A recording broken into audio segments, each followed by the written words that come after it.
sekalian, Assalamualaikum warahmatullahi wabarakatuh. Waalaikumsalam warahmatullahi wabarakatuh. Bismillah, alhamdulillah, wassalatu wassalamu ala rasulillah Muhammad bin Abdillah. La hawla wa la quwwata illa billah, amma ba'd. Saudara sekalian, Bapak Ibu hadirin rahimakumullah, marilah pada kesempatan yang berbahagia kali ini kita senantiasa memanjatkan dan syukur kita kehadirat Allah Subhanahu wa taala karena atas limpahan karunia nikmat anugerahnya sehingga kita dimudahkan olehnya, yaitu menjalankan sholat isya dengan berjamaah. Semoga sholat isya kita ini betul-betul diterima di sisi Allah Subhanahu wa taala. Amin. Allahumma amin. Salat dan salam semoga Allah limpahkan dan curahkan kepada junjungan kita Nabi Muhammad sallallahu alaihi wasallam serta para keluarga, para sahabat dan para pengikutnya yang setia hingga kiamat, dan semoga syafaat beliau kita sekalian. Saudara sekalian, Bapak Ibu yang saya hormati, kita ini sekarang sudah berada di penghujung daripada tahun 2022. Ya, sebentar lagi ya kita akan meninggalkan tahun 2020 ini menuju ke 2023 Masehi. Oleh karena itu kita perlu memahami bahwa secara hitungan tahun itu tambah umur kita. Yang dulunya umur 60 sekarang jadi 61, yang dulunya 50 jadi 51, ya, yang dulunya 70 jadi 71 dan seterusnya. Ini artinya tambah secara hitungan umur. Akan tetapi pada hakikatnya sebenarnya adalah berkurang, atau bahkan Allah memberikan kesempatan kita ini ya mulai mendekati ajal di mana kita akan dipanggil olehnya. Sehingga setelah rahimahumullah, mari kita manfaatkan dan kita gunakan betul supaya betul-betul mungkin ya bahwa yang namanya kesempatan hidup ini harus betul-betul kita gunakan, kita manfaatkan untuk mendekatkan diri kepada Sang Khalik Allah Azza wa Jalla. Inilah kenapa pada tema kesempatan yang berbahagia kali ini kita coba satu ayat yang kita bahas dalam surat Al-Hasyr, yang mana ini menjadi pengingat bagi kita sekalian bahwa dalam hidup itu senantiasa selalu untuk muhasabah diri, untuk introspeksi diri, untuk melihat masa yang lalu dalam rangka menyosong masa yang akan datang. Ya, jadi inilah konsep Islam secara kafah, secara menyeluruh, bahwa syariat Islam tidak hanya sekedar mengajari sesuatu yang terulang dalam hal negatif, akan tetapi senantiasa mengambil hikmah, pelajaran, ya, apa yang telah dilakukan dalam rangka untuk menyosong dari tahun ke depan untuk yang lebih baik daripada tahun yang kemarin. Hadirin rahimakumullah, Allah Subhanahu wa taala berfirman, "A'udzubillahi minasyaitonir rajim. Ya ayyuhalladzina amanu taqullaha wal tanzur nafsum ma qaddamat lighad. Wattaqullaha innallaha khabirum bima ta'malun." Yang artinya ya ayyuhalladzina amanu, wahai orang yang beriman, ittaqullah, bertakwalah kalian kepada Allah Subhanahu wa taala. Wal tanzur, dan hendaklah setiap diri pribadi seseorang, yaitu nafsu, senantiasa tanzur, memperhatikan, yaitu maqaddamat, apa yang telah dilakukannya, lihat untuk menyongsong di tahun kehidupan yang akan datang atau akhirat. Wattaqullah, dan bertakwalah kalian kepada Allah. Innallaha, sesungguhnya Allah adalah khabirum, maha mengetahui, bima, terhadap apa yang ta'malun, kalian semuanya ketahui, kalian semuanya kerjakan. Jadi wallahi innallaha, sesungguhnya Allah Ta'ala khabirum, maha mengetahui, bima ta'malun, terhadap apa yang telah kamu kerjakan selama di dunia. Hadirin rahimakumullah. Jadi ayat ini dalam tafsirnya dikatakan ya ayyuhalladzina shaddaqallahu wa rasulah wa amilu bisyar'ihi. Wahai orang yang beriman, atau wahai orang yang percaya kepada Allah Subhanahu wa taala, percaya kepada utusannya, kepada rasulnya, wa amilu bisyar'ihi, dan selalu beramal sesuai dengan syariatnya. Untuk apa? Khaufullah, takut kepada Allah. wahdharu 'iqabihi bi fi'li ma amarakum bihi wa taqu ma nahakum anhu. Jadi takut kepada Allah, jadi makna ittaqullah itu artinya adalah takut kepada Allah. Nah, takut kepada Allah dari apa? Yaitu khafullaha wahdharu 'iqabihi. Yaitu senantiasa merasa takut kepada Allah dan waspada terhadap iqabnya. Iqab itu artinya adalah siksanya. Jadi waspada terhadap siksanya, yaitu bifi lima amarakum bih, terhadap apa yang Allah perintahkan kepada kita sekalian, wa tarku ma nahakum anhu, dan bagaimana meninggalkan apa yang telah dilarang oleh Allah Subhanahu wa taala kita. Baik, sudah sekalian rahimakumullah, kalau kita perhatikan ayat ini diawali dengan kalimat ya ayyuhalladzina amanu, berarti ayat ini mengetahui bahwa turunnya berarti keutamaan ini. Ittaqullah, bertakwalah kalian kepada Allah Subhanahu wa taala. Bertakwalah kalian kepada Allah Subhanahu wa taala. Ya, takwa Allah artinya adalah kita ini takut kepada Allah, yaitu senantiasa untuk selalu memperhatikan apa yang perintah dan menjauhi segala apa yang dilarang. Wa litadabbaru kullu nafsin ma qaddamat minal a'mali liyaumil qiyamah. Jadi di samping kita ini diperintahkan untuk takwa kepada Allah dan diperintahkan untuk tadabbur atau istilahnya memperhatikan, mengambil hikmah pelajaran. Kullu nafsin, setiap diri kita ini adalah ma qaddamat minal a'mal, yaitu apa yang telah kita lakukan di tahun-tahun yang lalu. Di yaumil qiyamah, untuk menyongsong adanya hari kiamat. Saudara sekalian rahimakumullah, inilah pentingnya ayat ini memperhatikan kepada kita sekalian. Kita ini suruh introspeksi diri. Kita ini disuruh untuk memuhasabah diri kita. Makanya Umar radhiyallahu anhu, Sayyidina Umar ini Amirul Mukminin, beliau mengatakan bahwa hasibu qabla an tuhasab. Artinya adalah hisabnya diri kalian, ya. Hisablah diri kalian sebelum kalian dihisab nanti kelak di hari kemudian. Jadi ini nasihat Sayyidina Umar ini, kalau kita perhatikan, kita ini selalu harus mengintrospeksi diri kita, memuhasabah diri kita sebelum nanti dihisab oleh Allah Subhanahu wa taala pada hari kiamat.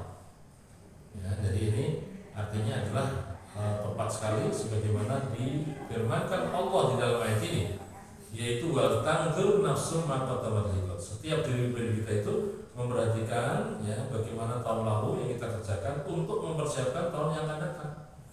Makna liqad itu artinya adalah hari kiamat, yaitu artinya hari esok itu hari kiamat, tapi bisa kita maknai yang lebih dekat, yaitu adalah tahun yang akan datang. Jadi bagaimana kita siapkan dalam rangka untuk menyongsong tahun yang akan datang itu adalah dengan memperhatikan apa yang telah kita lakukan. Ini sudah sekalian yang perlu kita muhasabai, kita introspeksi diri. Yang mungkin perlu kita muhasabai adalah bagaimana kewajiban kita sebagai seorang hamba Allah. Jadi kita ini adalah hamba Allah yang senantiasa diperintahkan untuk selalu beribadah kepada Allah Subhanahu wa taala. Kita perlu introspeksi diri. Ya, karena muhasabah kepada apa yang telah kita lakukan di tahun yang lalu, ya, maka dari sisi ibadah saja kita harus perhatikan yang paling utama menurut saya adalah bagaimana ibadah yang wajib kita lakukan, yaitu sholat. Nah, mari kita perhatikan saudara sekalian, kira-kira sholat kita ini sudah mulai betul-betul menenteramkan jiwa raga kita atau belum? Ya, padahal yang namanya sholat itu adalah litatmainul qalb, untuk menenangkan hati. Nah, sudah belum? Misalnya kita evaluasi masalah sholat saja, ya, sederhana saja. Sholat itu adalah diantara fungsinya aqimis sholata lidzikri, ya, dirikanlah sholat, karena sholat itu adalah untuk mengingat Allah. Sudahkah kita di saat sholat kemudian kita itu ingat Allah secara full time? Artinya adalah 100%, yaitu nyambung dengan Allah Azza wa Jalla. Sudah belum? Gitu kan? Nah, yaitu apa? Menuju kepada kekhusyuan itu. Mari kita evaluasi. Ya, sudahkah sholat kita ini betul-betul bisa menenangkan, tadi saya katakan, menenteramkan batin kita, pikiran kita. Sudahkah sholat kita ini betul-betul bisa membentuk karakter kita sebagai seorang yang ahli dalam bidang sholat, atau istilahnya sudah melakukan sholat? Apa karakter orang yang menjalankan sholat? Itu adalah tanha 'anil fahsya wal munkar. Apa artinya? Mencegah dari perbuatan keji dan munkar. Jadi orang yang sholat itu berarti praktek amaliyah kesehariannya dalam berperilaku dan tutur kata itu selalu meninggalkan fahsya wal munkar, ya, selalu meninggalkan perbuatan yang keji dan perbuatan yang munkar. Itu adalah orang yang mempunyai efek positif dari orang yang menjalankan ibadah sholat. Sudahkah seperti itu kita ya? Nah, makanya sudah sekali Allah, kita perlu muhasabah diri. Ya, kalau misalnya kita ini masih belum bisa merasakan sebagai seorang yang mempunyai karakteristik menjalankan sholat, yaitu berperilaku yang mulia, berakhlak mulia. Nah, ini berarti harus kita perhatikan di sini. Kita harus evaluasi. Ya, harapan kita ketika kita ini sudah sholat 5 waktu, kita yang sudah sungguh-sungguh menjalankan perintahnya berupa sholat ini, berarti kita pun mempunyai etika akhlak yang baik. Artinya apa? Sholat adalah wujud hablum minallah sebenarnya. Artinya apa?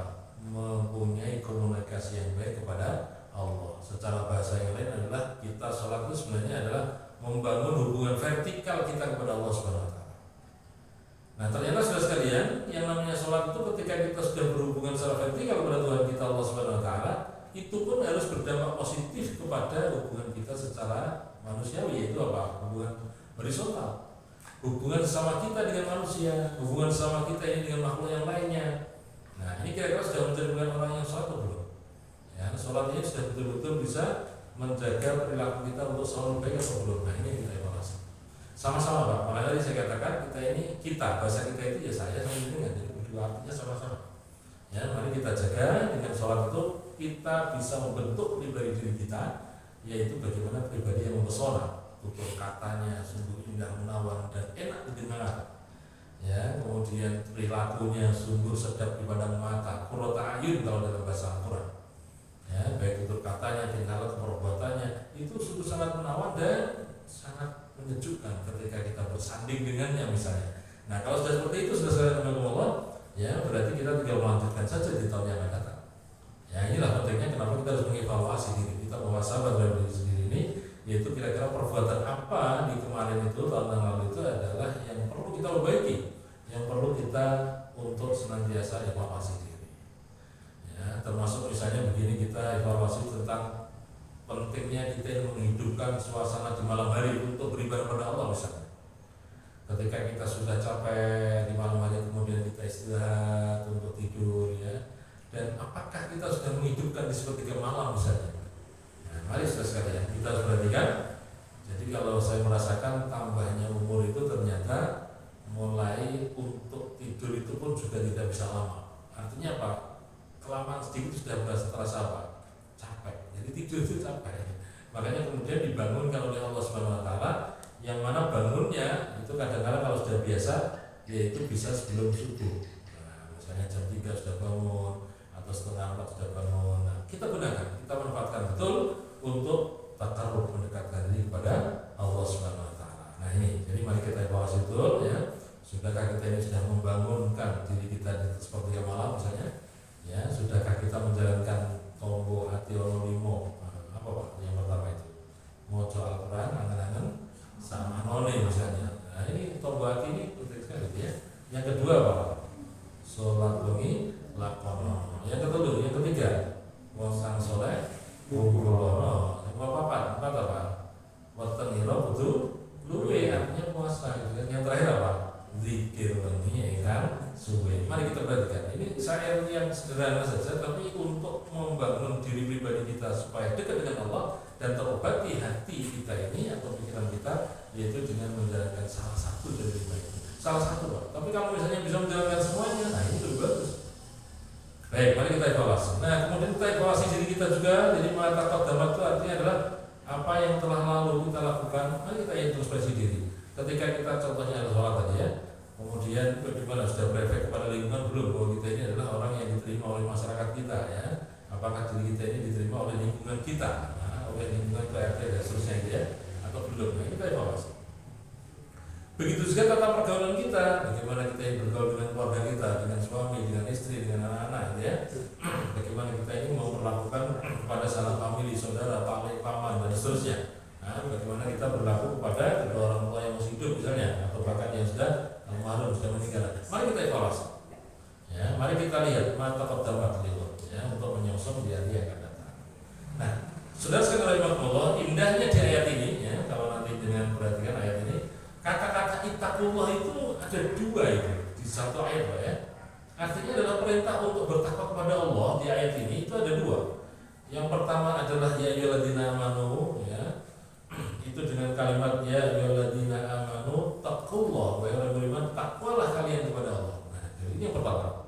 Kemudian setelah disuruh memperhatikan apa yang telah lalu dalam rangka untuk mempersiapkan masa yang akan datang, disuruh diperintahkan oleh Allah lagi ittaqullah, bertakwalah kepada Allah. Makanya kenapa kata-kata takwa ini ya menjadi standar ukuran kemuliaan seseorang di hadapan siapa?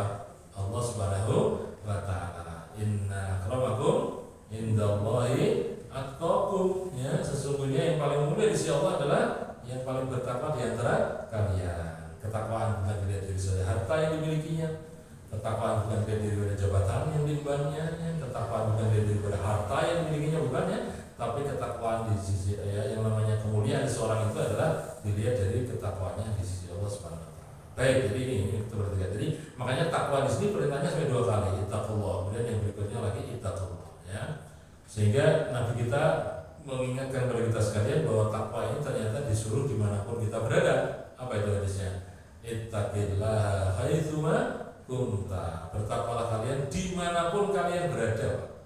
Jadi dimanapun kita berada itu ada bertakwa. Nah, takwa itu kalau dalam bahasa mudahnya apa? Menjalankan perintah dan menjauhi larangan. Jadi menjalankan perintah dan menjauhi larangan itu dimanapun berada kata Rasulullah. Ketika sendirian tetap bertakwa. Ya. Ketika bersama banyak orang tetap bertakwa. Ya. Ketika bersama dengan keluarga tetap bertakwa. Ketika bersama dengan lingkungan atau bersama dengan rekan kerja tetap bertakwa. Jadi takwa ini selalu dibawa ke mana-mana.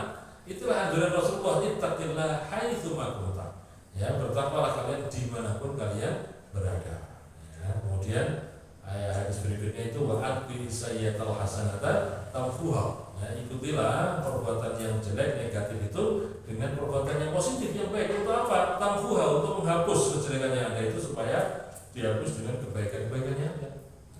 Kemudian wa khaliqin nas, berakhlaklah kalian kepada semua manusia, yaitu bi khaliqin nas bil khuluqin hasan, yaitu dengan akhlak yang baik. Nah, hadis ini saja Pak, kalau kita perhatikan secara garis besar istilahnya syariat Islam, itu betul-betul Islam itu tidak hanya sekedar memperhatikan yang namanya hablum minallah, tapi juga hablum minan nas. Kita ini tidak boleh hanya baik kepada Allah, tapi apa? Tidak baik kepada sama manusia, tidak boleh.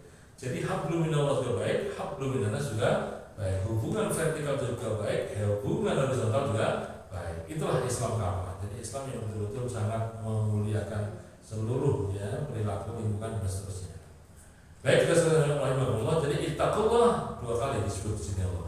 Innallaha khabirum bima ta'malun. Yaitu di dalam tafsirnya dikatakan bahwa innallaha subhanahu khabirum bima ta'malun la yakhfa 'alaihi syai'un min a'malikum wa huwa mujazikum 'alaiha. Yang artinya adalah sesungguhnya Allah Subhanahu wa taala adalah Maha mengetahui bima terhadap apa ta'malun yang telah kamu kerjakan. La yakhfa 'alaihi syai'un min a'malikum. Jadi tidak ada yang tersembunyi bagi Allah. Jadi semuanya adalah dilihat, disaksikan, diperhatikan oleh Allah Subhanahu wa taala semuanya. Min a'malikum, dari amal-amal kalian. Wa huwa mujazikum, ya. Dan dialah Allah adalah mujazikum, itu artinya memberikan balasan. Jadi Allah itu nanti akan memberi balasan ya alaiha terhadap apa yang sudah dilakukan oleh diri kita. Saudara-saudara, jadi ayat ini mengingatkan kepada kita bahwa apapun yang kita lakukan, hadirin rahimakumullah, baik tutur kata kita, tingkah laku, perbuatan kita, itu semuanya itu akan dikasih balasan oleh Allah. Ya, akan dikasih oleh balasan oleh Allah Subhanahu wa taala. Maka sekecil apapun yang kita lakukan itu senantiasa akan mendapatkan balasan. Ya, kalau kebaikan yang kita lakukan ya balasan kebaikan, bahkan dilipat gandakan itu. Ya, kalau kejelekan dilakukan ya kejelekan yang akan diberikan kepada orang yang melakukannya. Makanya dalam surat Az-Zalzalah Allah berfirman apa itu?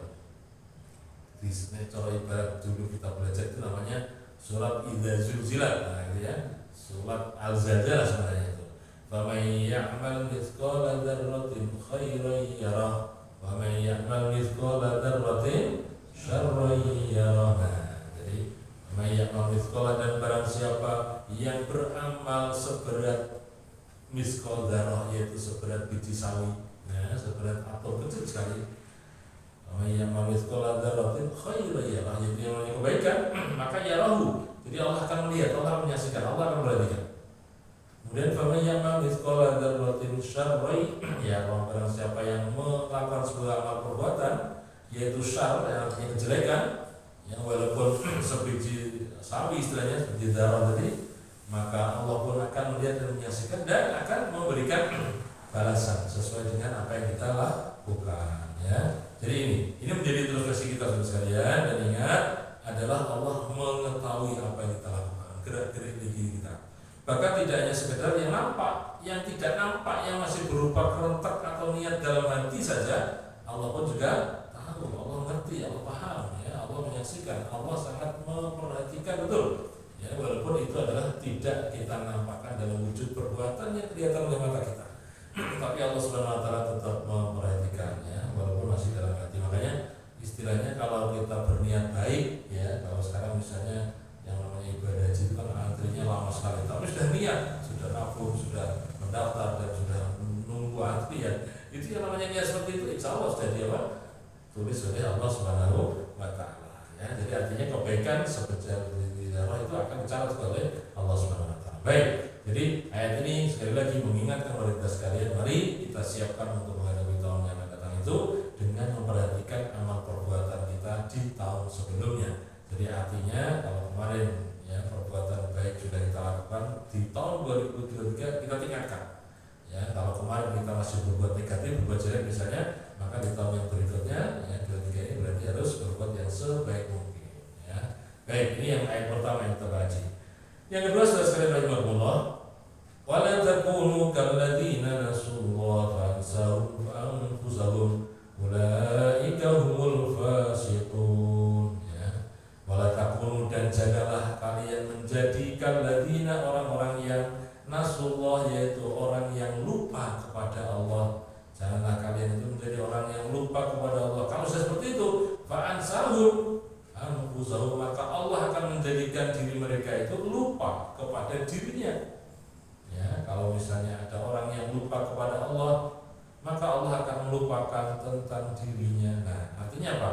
Lupa kepada Allah itu maksudnya di dalam tafsir dikatakan wala takunu ayyuhal mu'minun, janganlah kamu menjadi orang yang beriman kalladzina taraku ada'a haqqillahi alladzi aujabahu alaihi. Wahai orang beriman, ya, kamu ini tidak boleh menjadi yang kalladzina taraku, yaitu orang yang meninggalkan yang namanya hak-hak Allah. Jadi meninggalkan daripada hak Allah. Hak Allah berarti menjadi kewajiban kita, ya. Kita ini tidak boleh melupakan atau meninggalkan hak Allah alladzi aujabahu alaihim, yang mana hak Allah itu adalah menjadi kewajiban kita, ya, untuk Allah Subhanahu Wa Taala. Ya, jangan sampai kita ini meninggalkan hak Allah, ya, yang mana telah kita kasih atau dikasih oleh Allah berupa wajib untuk kita. Nah, kalau sampai seperti itu, fa'ansahum bisababi dzalika khuludi anfusihim minal khairati allati tunjihim min adzab yaumil qiyamah. Ya, kalau sampai ada orang yang lupa kepada Allah, yaitu tidak memenuhi hak-hak Allah, ya, tidak menjalankan kewajiban kepada Allah Subhanahu Wa Taala, maka fa'ansahum, Allah akan melupakan diri mereka, ya, bisa berbeda di muslim, yaitu karena telah meninggalkan atau telah melupakan diri mereka. Dari apa? Minal khairat, yaitu dari amalan kebaikan, allati tunjihi min adzabil yaumil qiyamah, yaitu kebaikan ini yang akan menyelamatkan diri mereka dari siksa api neraka. Hadirin rahimakumullah. Jadi ayat ini adalah mengingatkan kepada kita ini tidak boleh melupakan Allah. Artinya apa? Tidak boleh meninggalkan kewajiban kita kepadanya. Ya, kalau sampai ada orang yang meninggalkan kewajibannya kepada Allah, artinya adalah melupakan Allah Ta'ala, maka Allah akan menjadikan dirinya itu lupa kepada diri sendiri. Nah, lupa kepada diri sendiri itu artinya apa? Lupa terhadap perbuatan baik, lupa terhadap yang namanya amal soleh, amal ibadah, ya. Jadi artinya tidak memikirkan efek positif setelahnya atau setelah kehidupan ini ada. Ya, jadi ini artinya adalah bahwa diri kita di dalam Allah itu betul-betul diingatkan oleh Allah Subhanahu Wa Taala yaitu harus memenuhi hak-hak Allah, atau istilahnya kita ini harus menjalankan kewajiban. Nah, padahal yang namanya kebaikan yang kita lakukan itu sebenarnya adalah tunjihim min adzabi yaumil qiyamah, yaitu menyelamatkan diri kita dari siksa hari kiamat. Ulaika humul al-mausufuna bil fisq. Ya. Kalau di ayat dikatakan bahwa orang yang melupakan diri, yang melupakan hak Allah itu sama dengan melupakan diri mereka sendiri, itu ulaika humul fasiqun, mereka adalah orang yang fasik. Nah, fasik itu apa? Fasik kalau dalam bahasa Al-Quran ini terjemah tafsirnya adalah al-mausufuna bil fisqi al-kharijuna an ta'atillah wa ta'ati rasulih. Jadi yang dimaksud dengan fasik adalah dia tetap beriman, tapi dia ini al-kharijun, keluar dari amal kebaikan, ya, keluar dari ketaatan kepada Allah, wa ta'ati rasulih, dan keluar dari ketaatan kepada Rasul Allah Subhanahu wa taala. Itu namanya fasik. Fasik itu berarti orang beriman tapi meninggalkan perbuatan baik, atau istilahnya di sini adalah keluar dari ketaatan kepada Allah dan keluar dari ketaatan kepada Rasulullah SAW. Ya. Nah ini hadirin rahimakumullah, kalau sudah seperti itu ayat yang lain dikatakan lanjutannya, ya, la yastawi ashabun nar wa ashabul jannati humul faizun. La yastawi, tidaklah sama ashabul jannah, yang namanya penduduk surga, ya, la yastawi, tidaklah sama ashabun nar, yaitu penduduk neraka, wa ashabul jannah, dan penduduk surga. Jadi beda antara penduduk surga dan penduduk neraka. Ashabul jannati humul faizun, yang namanya penduduk surga itulah mereka yang mendapatkan al-faizun. Al-faizun itu artinya adalah kemenangan, keberuntungan, kesuksesan. Jadi orang yang masuk surga itu disebut dengan kalimat al-faizun, yaitu orang yang sukses, orang yang beruntung dalam hidupnya.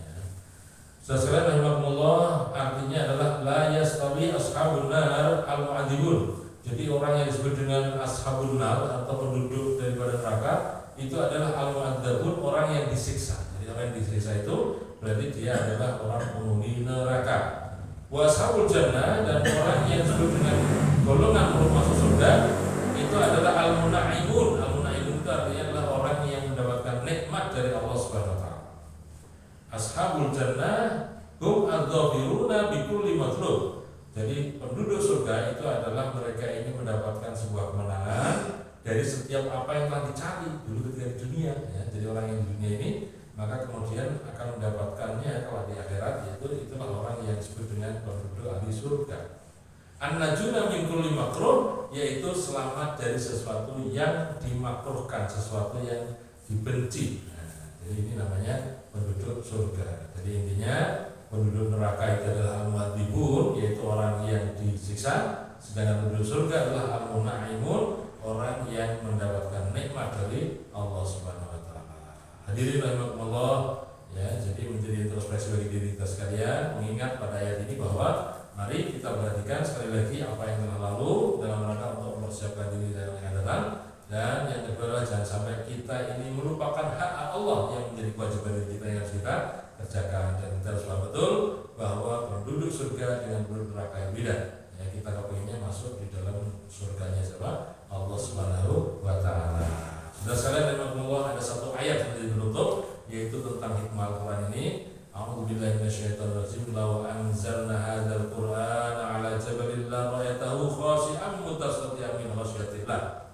Wa tilkal amsalu nadribuha lin-nasi la'allahum yatafakkarun. Jadi law anzalna, kalau seandainya kami turunkan, kata Allah, kalau seandainya kami turunkan hadzal Qur'an, Quran ini, ya, ala jabalin, di atas jabal, di atas yang namanya jabal itu artinya apa?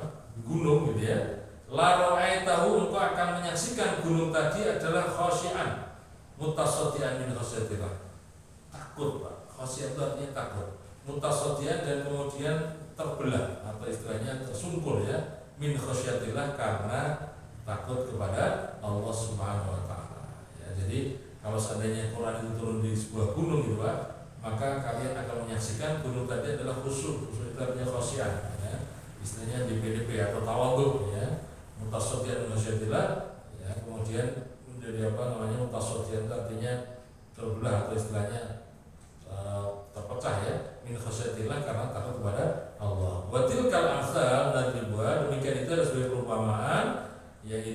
linnasi bagi manusia la'allam yatafakkarun agar supaya mereka berpikir. Ya, dalam tafsirnya dikatakan law anzalna hadzal Qur'an 'ala jabalin, kalau seandainya Quran itu diturunkan dalam sebuah gunung gitu ya, dari gunung yang ada, Fabi mafi min awatil wa wa'id, ya karena Quran itu di situ di dalamnya ada janji, ada ancaman gitu ya.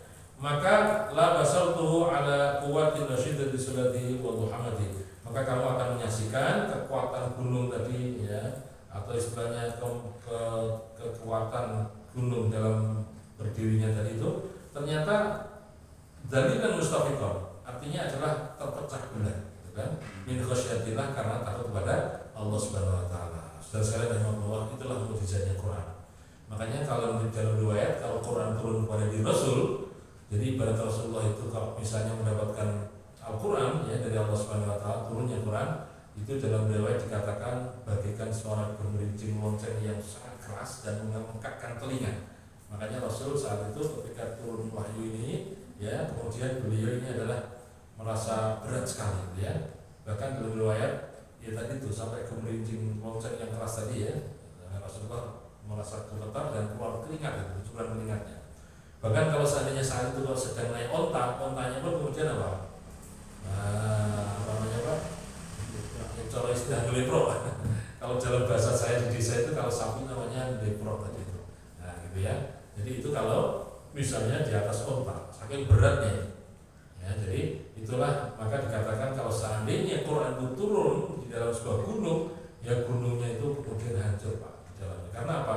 Karena merasa takut kepada Allah Subhanahu wa taala, yaitu tentang isi kandungan Quran yang berisi tentang ancaman, yang berisi tentang janji kebaikan gitu kan. Janji itu artinya adalah bagaimana kita menuju surganya Allah, kalau ancaman adalah bagaimana kita takut kepada nerakanya Allah Subhanahu wa taala. Nah, ini semuanya hadirin Allah itu adalah nadribuha linnas, sebagai perumpamaan bagi diri manusia la'allam yatafakkarun, supaya manusia bisa berpikir. Artinya bahwa Quran itu adalah tidak sembarangan yang namanya tulisan atau kalamnya makhluk yang tetapi Quran itu adalah kalam ilahi, firman Allah Subhanahu wa taala yang betul-betul menjadi kitab suci yang harus digunakan, dipakai untuk berdepan hidup manusia agar selamat dunia dan akhirat. Insyaallah saudara-saudara Allah, ngaji kita yang rutin ini adalah mengkaji ayat-ayat Allah yaitu Al-Quran ya. Semoga betul-betul mencerahkan diri kita dan memudahkan diri kita nanti untuk menuju kepada siratal mustaqim, jalan yang lurus dan dekat dengan Tuhan kita Allah Subhanahu wa taala. Demikian saudara sekalian yang dapat kami sampaikan. Semoga ayat yang telah kita baca tadi betul-betul bisa dipahami dan bisa kita praktekkan insyaallah. Terima kasih, kurang lebihnya minta maaf. Nanti kita bisa sharing, bisa diskusi setelah ini. Dari saya dulu sekian, kalau lebihnya minta maaf.